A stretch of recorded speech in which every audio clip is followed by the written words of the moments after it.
You don't expect betrayal to come packaged with familiar voices and childhood memories. But mine did. It was a Friday morning, unusually bright for late November. I had just landed from a grueling 10-day business trip to Singapore, where I had secured the biggest deal of my life, an international tech partnership that would finally put my company on the map. I was exhausted, jet-lagged, and honestly, just excited to see Rachel, my wife. We'd been texting while I was away. She had said she missed me, asked if I was eating well, reminded me to sleep, told me she had a surprise waiting at home. My heart had swelled reading those messages. I stopped at a flower shop near our apartment. Got her favorite lilies. I remember standing at our door, grinning like a fool, turning the key. What greeted me wasn't warmth. It was silence. That cold, eerie silence that clings to the walls. "Rachel?" I called out, walking inside. No response. I figured she was in the bedroom. But there was no sound. No movement. Then I saw it, our safe, open. Emptied. The drawers where she kept her jewelry. Cleared. The closet. Half empty. And then I saw it, a handwritten note, left carelessly on the kitchen counter. "I'm sorry. I love him. Forgive me someday." I blinked, reread it. Who? I opened my phone to check my bank account. 0. Every single account gone. And in that split second, everything became clear. Aaron. My brother. He had been staying with us for 2 months. Claimed his startup failed, said he needed a break. I gave him a roof, food, even some cash. He had access to my home, to Rachel, because I believed family meant trust. I staggered backward. My head was spinning. My chest felt like it had caved in. I wasn't just betrayed. I was robbed. Emotionally. Financially. Entirely. And by the two people I trusted the most. The days that followed felt like some sick, slow-motion nightmare. I couldn't eat. Couldn't sleep. I spent nights staring at the ceiling, asking myself what I missed. What signs I ignored. What moments led to this hell? My apartment was too big, too empty. I moved into a one-bedroom near the outskirts of the city. I sold my car. Cashed out what stocks I could salvage. Cancelled our wedding anniversary trip and used the refund to hire a lawyer. Every conversation I had that week was about damage control, bank security, legal action, media prevention. And then I made the biggest mistake of all. I went to my parents. Surely, they'd be furious. They'd take my side. I was the one wronged. But when I told them, my mother sat in silence, then slowly said, maybe she just felt unseen. Sometimes women wander when they're neglected. Neglected? My father's response? Aaron's always struggled. Maybe you had too much and he had too little. Don't let this break the family. I couldn't believe what I was hearing. Not even a hint of outrage. No support. No anger. Just excuses. They didn't want to choose sides. They didn't want to be uncomfortable. So instead, they implied it was somehow my fault. That I drove them into each other's arms. That I deserved it. I left that house and never looked back. From that point forward, I stopped asking why. I stopped hoping anyone would make it right. I started rebuilding with nothing but rage and grit in my veins. Rock bottom has a sound. For me, it was the clink of a spoon against an empty coffee mug in a dark apartment at 2 a.m., where the only light was from a blinking router. I remember sitting there with a torn shirt, a week's worth of unshaved stubble, and a mountain of anger I didn't know where to put. But rock bottom also gave me clarity. I wasn't just going to survive, I was going to thrive. Not for revenge. Not even for closure. But for myself. I started working 16-hour days, consulting for companies who had once ignored my emails. I used what little was left of my network to land a small investor for a new idea and automation software I had been quietly developing before my world collapsed. No sleep. No distractions. No Rachel. No Aaron. 2 years. That's how long it took. 2 years of silence, of therapy, of grinding my soul into steel. And one day, I looked in the mirror and didn't see a broken man anymore. I saw Peter Clark, CEO. We were in Forbes. We had clients overseas. I bought a house, not just a house, but a fortress. Gated, secure, impossible to breach without permission. I had built an empire from the ashes of my heartbreak. And not once in those 2 years did I hear from Rachel or Aaron. I had assumed they'd disappeared into their love nest, spending my stolen savings on dream vacations and candlelit dinners. Until 5 years after they vanished. They came back. It was a humid afternoon in July. I had just wrapped up a board meeting and was lounging on my patio with a glass of bourbon, watching the city from the balcony of my hilltop estate. Then came the buzz from the front gate intercom. "Sir," the head of security said over the speaker, "there's a man, a woman, and 2 small children at the gate. Says he's your brother. Claims it's urgent." My blood ran cold. I walked to the screen near the foyer, tapped the camera feed. And there they were. Rachel. Thinner. Haggard. Makeup smudged, wearing cheap sunglasses. Aaron. Eyes sunken, wearing a shirt 2 sizes too big. And behind them, 2 small kids both no older than 4 or 5, fidgeting and confused. They had the audacity to bring children into this. I took a breath. Pressed the intercom. "What do you want?" Aaron looked straight at the camera. "Pete, we need help." "Help?" I nearly laughed. "Help, as in money? Support? Shelter?" Rachel stepped forward. "We were stupid. We made mistakes. But we have kids now. We're struggling. Can we talk? Please?" I felt something twist in my chest, but it wasn't sympathy. It was rage.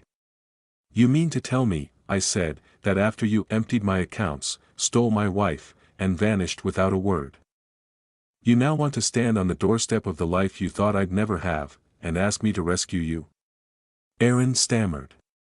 "I lost everything, man. My startup failed again. The debts, they're after us. The kids haven't eaten," and I cut the intercom. I turned to my head of security. "Remove them. I never want to see their faces again. If they return, call the authorities." And as the gates closed behind them, I stood there, unmoving, sipping my drink. They walked away slowly. Rachel turned back once. Our eyes met through the screen. But I felt nothing. Absolutely nothing. Just the satisfying silence of boundaries being honored. 3 days after I sent Aaron and Rachel away, I got a call from my mother. "Peter, you can't be serious." I didn't respond right away. I had expected this. I heard what happened. Aaron called. "They said you threw them out like animals with kids there, no less." "Animals?" I said, almost amused. "You mean the same animals who stole every cent I had? Who gutted my marriage? Who disappeared for 5 years and only came back when they had nowhere else to go? They're your family." She snapped. "Rachel made mistakes, but she's still the mother of your—" "Don't finish that sentence," I said coldly. "She's not the mother of anything that has to do with me." My father chimed in on speaker. "You have more than enough now. You live in a mansion, drive cars that cost more than houses. You're not struggling. They are. And why do you think I have all this?" I said. "Because I worked. Because I bled for it. Because I rebuilt from the ruin they left me in." There was silence. Then my mother said softly, "If you turn them away, you'll regret it." Someday. I leaned back in my leather chair, looking out the window. No, I said. What I regret is ever trusting any of you. And I ended the call. That was the day I realized something harsh but true: blood might connect people, but trust and respect build families. They chose Aaron. They chose to excuse betrayal. And I chose peace. Even if that meant letting go of the people who once raised me. Word spread quickly. The scandal of the millionaire who turned away his broke brother and ex-wife made its way through cousins, old family friends, even my high school group chat. Some called me heartless. Others secretly applauded me. But I didn't care about either. What mattered was clarity. Rachel and Aaron kept mum for some time. But my parents tried once more, this time, sending a letter through a mutual acquaintance. It was handwritten. Emotional. Dramatic. We raised you better. You don't turn your back on family in need. I burned it without reading past the first paragraph. But I should have known peace never lasts long when the past refuses to stay buried. It was a regular Sunday afternoon. I was by the pool, sipping lemonade, her laughter melting into the warm breeze when my head of security appeared on the patio. "Sir. I think you'll want to see this." He handed me the tablet. Live feed from the front gate. There they were. Aaron. Rachel. And two kids clutching a teddy bear and a worn-out tablet. Perfect props for their next act. I stood up slowly, heart steady, voice calm. What do they want this time? He tapped his earpiece. They're asking to speak to you. Say it's urgent. Family emergency. Family. That word again. I told him to give me 5 minutes. As I walked to the gate, I wasn't the man they betrayed anymore. I was the man they underestimated. The moment they saw me, Aaron tried to cry. Like actual tears. "Peter, man. You have no idea how hard life's been." Rachel stepped forward, voice cracked. "We've made mistakes. We know. But our kids. They don't deserve this. What do they need?" I asked, arms folded. "Shelter," Aaron said. "Support. School fees. Groceries. Money," I said flatly. He hesitated. "We wouldn't need much. Just something to get us started. Until I find a stable job." Rachel chimed in. "We can stay in the guest house. Quietly. You wouldn't even notice we're here. Please, Peter. The kids are your blood." I raised an eyebrow. Funny how that word only means something to you when you need something. Rachel's mask cracked. "We're your family, damn it. Where's your heart?" Aaron added, "What happened to the brother who always looked after me? Who bailed me out of debt without asking questions? Who trusted me with his bank account?" I took a step closer, the steel in my voice unmistakable. "That brother died the day you emptied my account and slept with my wife." The kids looked confused. "Good. Let them remember this moment." I turned to Rajiv. "Get them off my property. And make sure their names are blacklisted from every entry point." Rachel's voice cracked into a shriek. "You're heartless." "No," I said, already walking away. "I just learned the difference between love and leeches." I thought it was over. But 2 days later, my parents showed up. Unannounced. My mother was crying. My father, stone-faced as always, stood in the background like a statue of judgment. "You threw your brother and his children into the street," she began. "I didn't bother inviting them in. I didn't throw children into the street. I removed 2 con artists from my home." "He's your brother," my father said stiffly.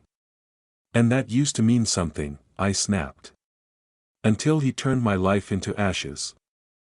"They were desperate." My mother pleaded. "The children are innocent." And I was innocent too when they stole everything from me, I replied coldly. Did you knock on their door when I had nothing? Did you cry for me when I was sleeping in a friend's garage rebuilding my life piece by piece? Silence. I stepped forward, just enough for them to feel the weight of my next words. They can beg. They can send you. They can even show up dressed like saints with halos over their heads. It doesn't matter. My voice was sharp and final. They will never see a single coin from me. Not today. Not ever. My mother's lip trembled. You've changed. I looked her in the eye. No. I just stopped bleeding for people who would let me die. She gasped.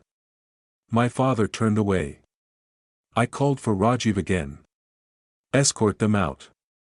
As the gates closed behind them, Amelia appeared beside me. You okay? She whispered. I nodded.